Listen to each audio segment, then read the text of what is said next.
Now we come to the Renaissance. It's one of the great periods of the history of man.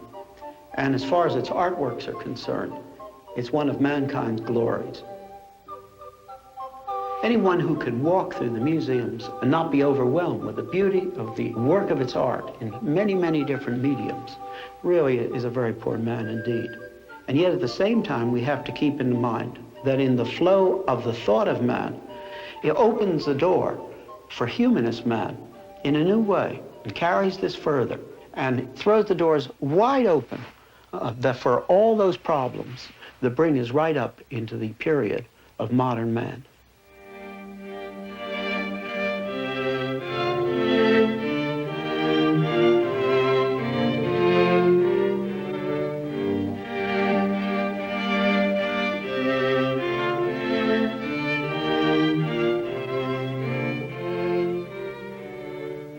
All through history, the artists have done two things. They have reflected their culture, sometimes much more accurately than the writers, even the philosophers. And secondly, often they provide the way for the next step that's coming in culture. So sometimes they're a prophet, but always they're exhibiting that which is the culture of that day. The change that came with the Renaissance can clearly be observed in art. Up to that time, Florentine painting had been like Byzantine art, but even less polished, flat and without depth. And people were not portrayed realistically as real people.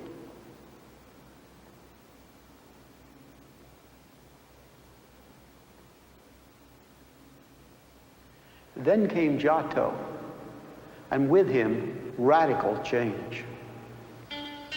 He was commissioned to paint The Last Judgment. And in it, he did a realistic portrait of his patron, Enrico Scrovini, a man who paid for the work.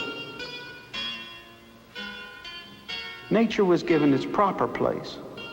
Proper, because nature is important as God made the world, and proper in the sense that nature is portrayed as it really is. On the other hand, his people are much too large for the scale of the world around them. Look at this bridge. How could this man fit into this observation platform, or aim a bow and arrow out of this window?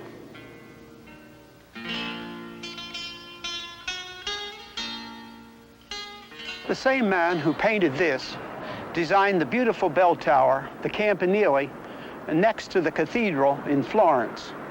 A painter who creates buildings.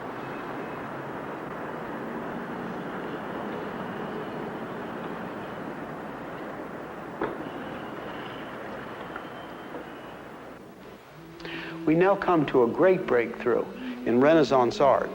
Masaccio, a friend of Brunelleschi, used real-life faces in his work, which gave a lifelike quality to it, which was unique in his day.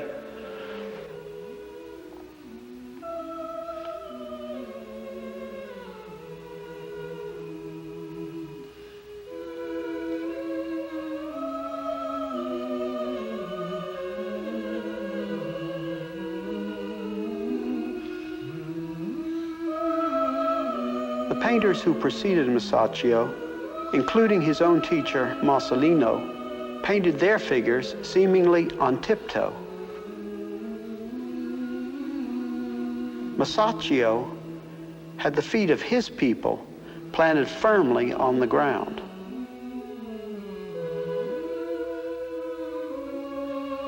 Masaccio was first to consistently use central perspective.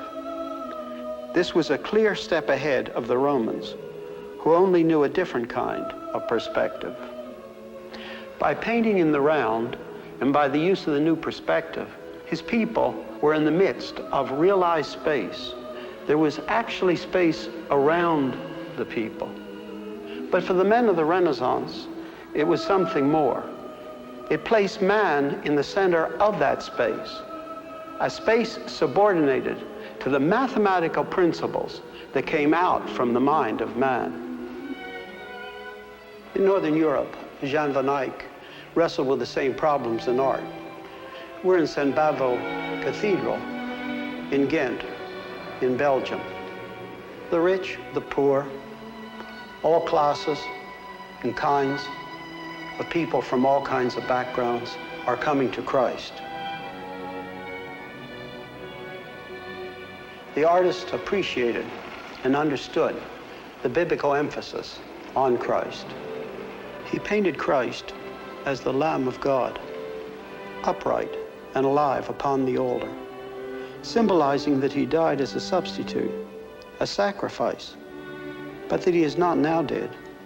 According to Jesus' own words, I am the living one who became dead, and behold, I am alive forevermore. Amen.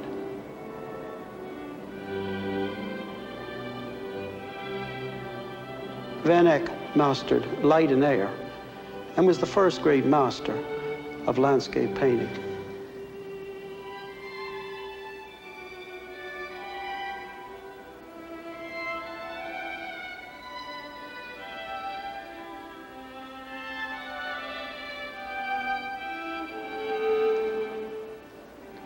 Here is a true portrait of nature. Nature has its proper place in the world which God has made. The writers wrote the way the painters painted. Dante, in whose house I am at Florence, was an early and ideal example of this. His work was genius at its highest level. And the good master, studying that train, said, "Look there at that great soul that approaches, and seems to shed no tears for all his pain.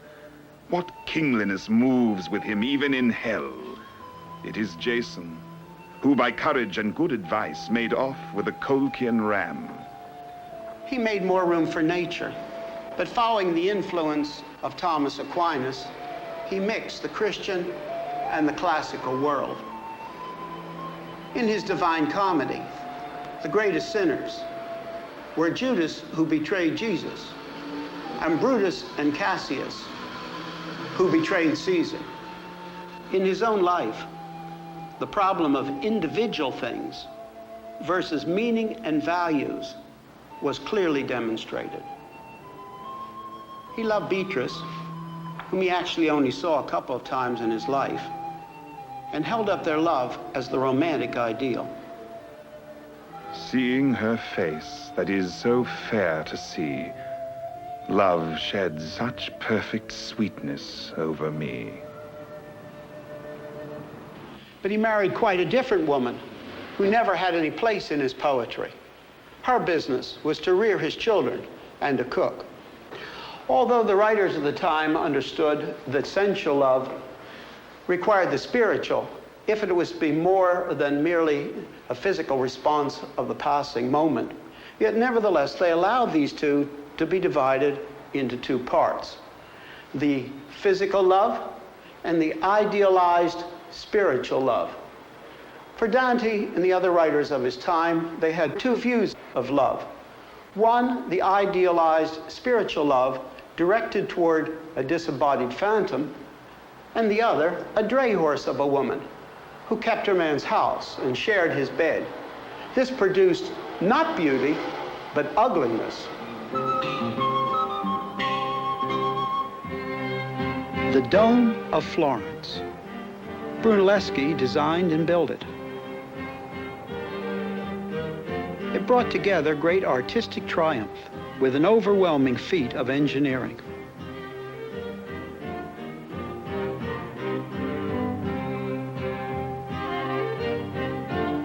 What is especially overwhelming is that Brunelleschi was trained not as an architect, but as a goldsmith.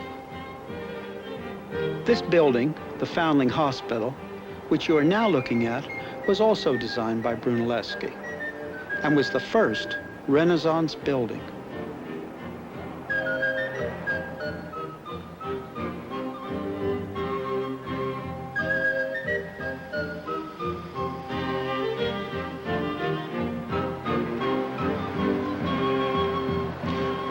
emphasis was placed upon man. We know very little about those who built the Gothic cathedrals, who wrote the Gregorian chants. But now the artist himself became important. Here is a biography of Brunelleschi, and some of his contemporaries wrote autobiographies.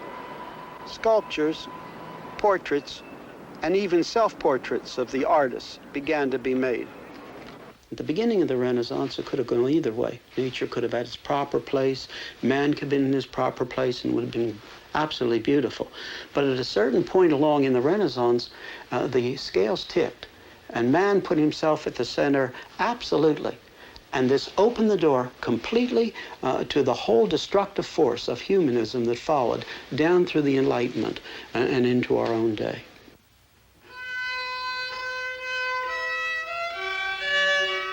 Music was another large and important area in the time of the Renaissance.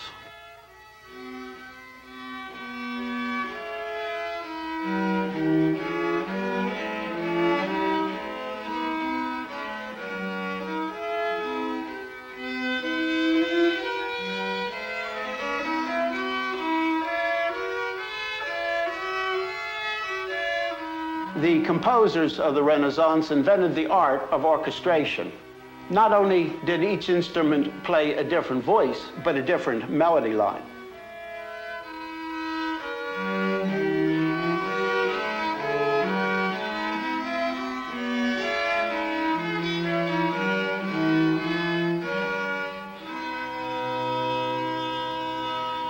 The North influenced the South not only in painting, but in music. String instruments of the Renaissance were built in matched sets, so that the timbre was uniform from bass right through the soprano instrument. Music was printed with movable type for the first time. This is the lute, the most popular solo instrument of the Renaissance. The sackbut, like our trombone. The viol, ancestor of our viola. The crumhorn, and the spinet. Up to this time, things could have gone in one of two ways. There could have been an emphasis on real people living in a real world which God had made, in which all individual things had importance, because God had made the whole world. Or humanism could have taken over, with its emphasis on the individual things being autonomous. But the die was cast. Man made himself increasingly independent. He made himself his own measure. He tried to make himself autonomous. The humanistic man of the Renaissance thought of the time before him as something unsavory, something to be forgotten. To him, it was the Dark Ages. And he thought of his own age as a great leap forward into his own period of rebirth or Renaissance. A rebirth of the pre-Christian golden age of ancient Greece and Rome. Thomas Aquinas had opened the door for this with his emphasis upon the teaching of Aristotle. This is a fresco painted by Raphael in the Vatican. It is called the School of Athens. The central figures in this fresco are Plato and Aristotle. Raphael painted the hands of these two men to represent their philosophic emphases. Plato, with his finger pointing upward, emphasized absolutes, ideals, meaning, value. But Aristotle, with his hands spread downward, emphasized the individual things, the particulars, nature, man. But what is the meaning of particulars, including me and you, if they have nothing, no final thing to be related to, so that they have meaning? And how do we know concerning our individual acts, whether they're right or wrong, if there is no absolute to give us certainty. The dilemma between any form of humanism and biblical Christianity, it really rests at the question of whether we have to begin from man alone as autonomous and then build everything from that, or whether there's truth from another source, which is an absolute truth, and which therefore is not relative. Now, if we begin from the humanist truth, the view of truth rather, they don't have truth, all it ends with is a matter of statistical averages. And then it leads to the place where humanism has brought us in our own generation. Here is one example of this dilemma. Fouquet's Red Virgin. Fouquet's model was Agnes Sorel, who was the mistress of Charles VII, King of France.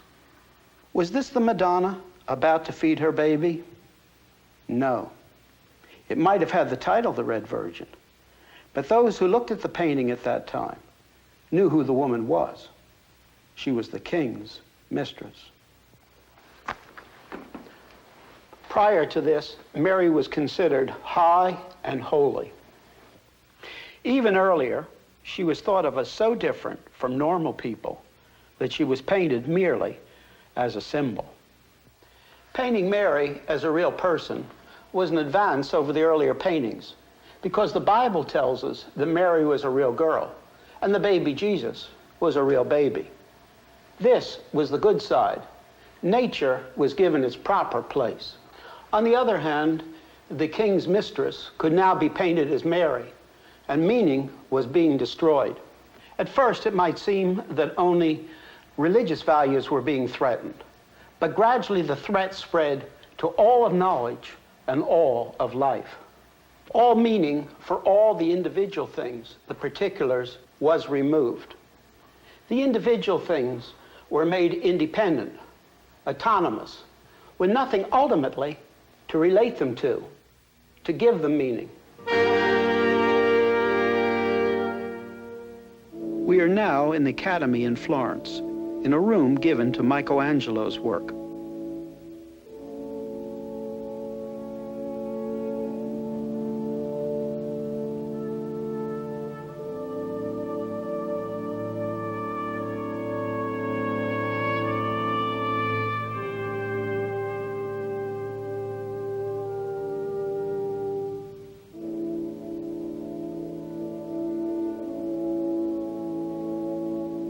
On either side, we see Michelangelo's statues called the captives.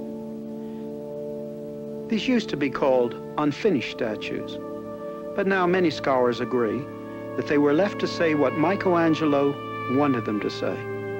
Man is tearing himself out of the rock. Mankind will be victorious. As one passes these statues, we come to the focal point of the room, the magnificent statue of David.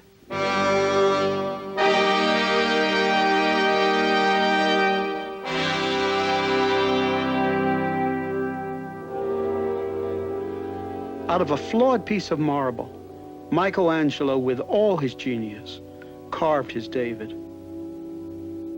A piece of art with few equals in the world.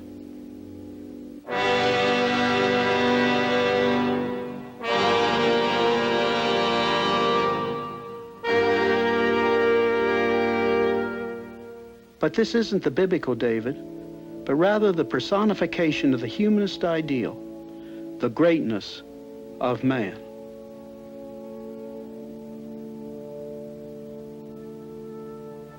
But toward the end of his life, there were signs that Michelangelo saw that humanism was not enough. There was and there is no man like David.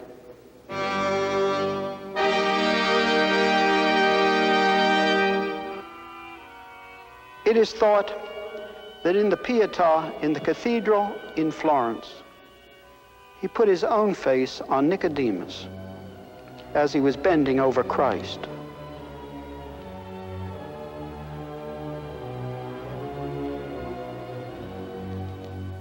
humanistic pride seems lessened, if not absent.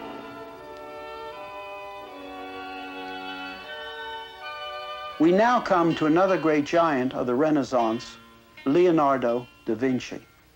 He was the first modern mathematician, and he was a chemist, physicist, musician, architect, anatomist, botanist, mechanical engineer, and artist. He did studies of the human anatomy. Some could still be used in today's textbooks.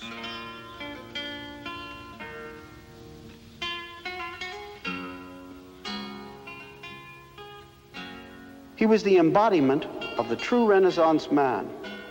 He could do almost everything and do it well.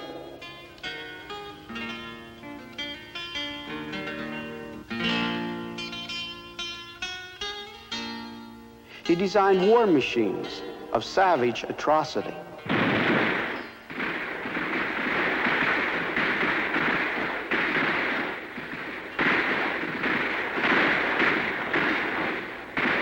He designed the ball bearing.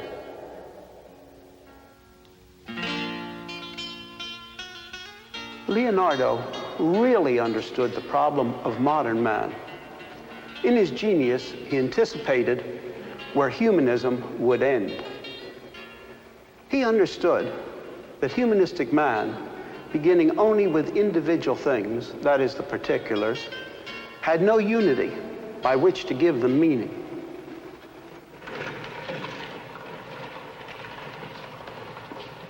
He understood that beginning humanistically with mathematics, one is left with individual things.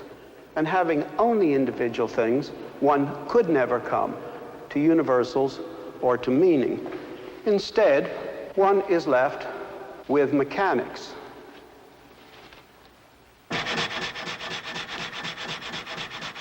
And in this, he saw ahead to our own day, where even man is viewed as a machine.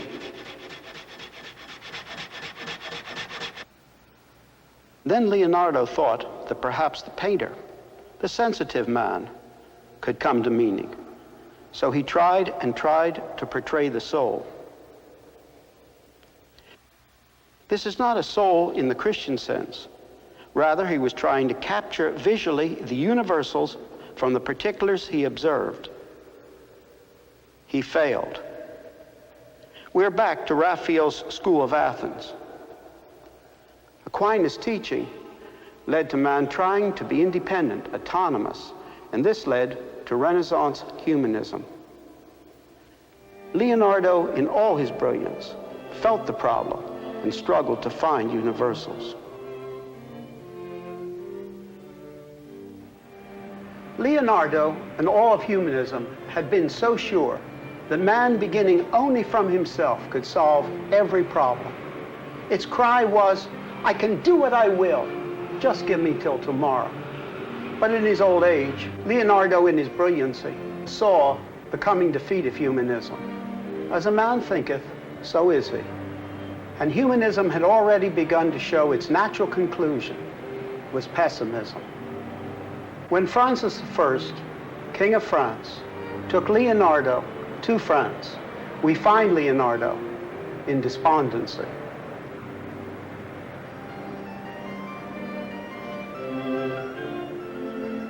Anybody who doesn't feel the beauty of the Renaissance as he walks through Florence, I feel is a poor man. And I love to go to Florence and walk through the museums and just walk through the streets. But on the other hand, one who only sees the beauty and the glory of the Renaissance, in which man was increasingly making himself autonomous, if you don't feel the weakness of this, you also don't understand the Renaissance. Humanism invariably ends in despair if you begin with that which is finite. No matter how far you project it, you can never come to an absolute. Never. In the light of the humanist dilemma, there is only one real solution: to turn to this book as truth. Turn to the Bible, not just as an abstract religious thing, but as truth. It doesn't change. It speaks to the culture of that particular day. It's never old-fashioned. It speaks to the most current topics, and yet it is always rooted in the same thing. the existence of this infinite personal God and his having spoken, and then, of course, for man's personal need in the death of Christ for him.